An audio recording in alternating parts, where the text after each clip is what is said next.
So the teacher that had the greatest influence on my life was David Aaker, who's a professor of marketing at the Haas School of Business. I was 26 in my second year of business school, and all I knew or was certain of were things I didn't want to do. I didn't want to be an investment banker. I didn't want to work for a big company.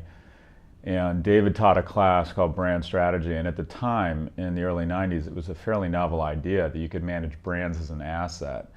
And that potentially the most valuable assets of a company were its intangibles, whether it's Coke in America, whether it's Louis Vuitton and European elegance. But this notion of managing these intangibles that led to irrational behavior, which led to irrational margins and above market return on investment and shareholder value, was a fairly novel thought. And I remember about halfway through the course thinking, for the first time in my life, knowing this is what I want to do with my life, and ended up starting a company called Profit, which was a brand strategy firm focused on the principles and teachings of David Aaker.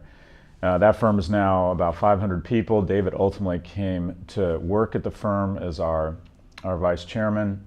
And even more than the domain expertise and the professional inspiration, David Aaker knows how to live life, and he was a great role model for me. Married for 55 years, the best in the world at what he does. 4 daughters who he has a great relationship with, plays sports every day, is in great shape, and just generally seems to lead a rewarding, honorable life. And so getting domain expertise from a teacher is meaningful. Having someone who is someone you can look up to in terms of this is how I might want to live my life as an academic. It was the inspiration for me to become an academic, and on a larger base, how to live your life. That's profound. So Professor David Aaker is kind of my inspiration.